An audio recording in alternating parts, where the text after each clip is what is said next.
دقيقة، ثم تقومين باستعمالها على بشرة وجهك. لماذا تتركينها دقيقة؟ لكي تعطي كل مفعول يعني دوره في الوصفة. تقومين بتركها كما تلاحظون.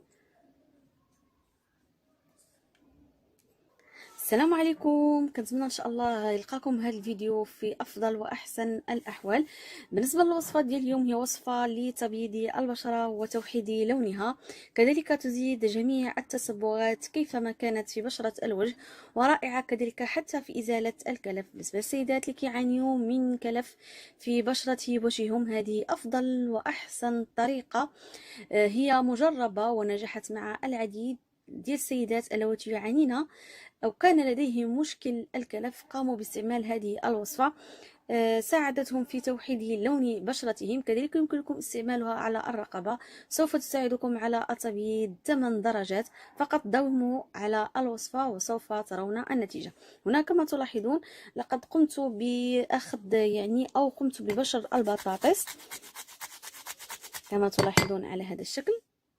قمت ببشر البطاطس، فالبطاطس تحتوي على نشا رائعة في تبييض البشرة، تساعد كذلك حتى على تغذية البشرة، تساعد على إزالة جميع الشوائب التي تتواجد في البشرة، تمنع ظهور الشيخوخة المبكرة، كذلك تساعد على تخفيف من حدة التجاعيد التي تكون بعض الأحيان في الجبين أو حول الفم. فالبطاطس أو البطاطا فهي رائعة وجميلة في الاستعمالات على البشرة.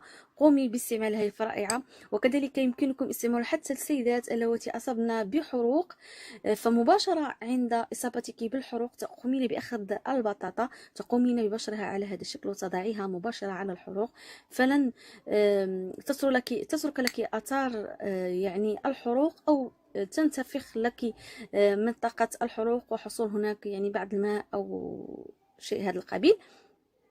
فالبطاطا فهي غنية عن تعريف كما تلاحظون، فهي غنية بالنشا. فقط إذا قمتم بترك البطاطس لمدة طويلة، مثلا ربع ساعة حتى نصف ساعة، فهي تتأكسد. أنصحكم كل مرة تريدون استعمال هذه الوصفة تقومون ببشر البطاطس التي سوف تحتاجين إليها.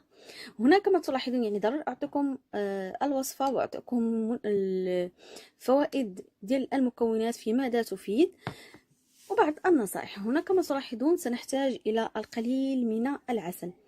أي عسل متواجد لديكم يمكنكم استعماله. كما تلاحظون هنا سوف نضيف العسل، نمزج العسل والبطاطس جيدا. سنحتاج كذلك إلى مكون اللي هو غني عن التعريف ورائع وجميل جدا للبشرة. فقط العسل هو كذلك رائع للبشرة، يساعد على تغذيتها، يحميها من التصبغات، وكذلك يزيل التصبغات، يشد البشرة ويساعد على تبييضها وكذلك ترطيبها. عفوا، سنحتاج كذلك إلى القهوة أو البن، أي قهوة متواجدة لديكم أو أي بن متواجد لديكم يمكنكم استعماله. فهنا غادي نستعمل القهوة أو البن. فهنا كيف ما كتلاحظوا غادي ناخذوا القهوة، فأي قهوة متواجدة لديكم يمكنكم استعمالها، سواء سريعة الذوبان أو القهوة المطحونة. هنا غادي نضيفوا البن ديالنا أو القهوة وغنمزج المكونات جيدا مع بعض على هذا الشكل، ونتركها دقيقة، ثم تقومين باستعمالها على بشرة وجهك. لماذا تتركينها دقيقة؟ لكي تعطي كل مفعول دوره في الوصفة. تقومين بتركها كما تلاحظون، تقومين باستعمالها على بشرة وجهك، تضعينها من ربع ساعة حتى لنصف ساعة، ثم تقومين بإزالتها. هذه الوصفة تقومين باستعمالها يوميا وسوف تلاحظين نتيجة اللي هي رائعة، نتيجة اللي هي جميلة في تبييض بشرة الوجه، وكذلك في توحيد لونها وإزالة جميع المشاكل المتواجدة في بشرة الوجه. فهذه الوصفة مجربة وكذلك تعطي نتيجة رائعة. بالنسبة للسيدات اللواتي لديهم، فهناك بعض السيدات وهناك بعض من يقولوا لي لماذا لم تقومين أنت باستعمالها للتبييض. فمن طبيعة الحال السيدات اللواتي لديهم بشرة سمراء، فأنا لدي بشرة سمراء ولم أتعرض لأشعة الشمس لكي أستعمل هذه الوصفة اللي كتساعد على التبييض، بل بالعكس فهي ملي كتستعملها كتساعدك على تخفيف حدة الإسمرار.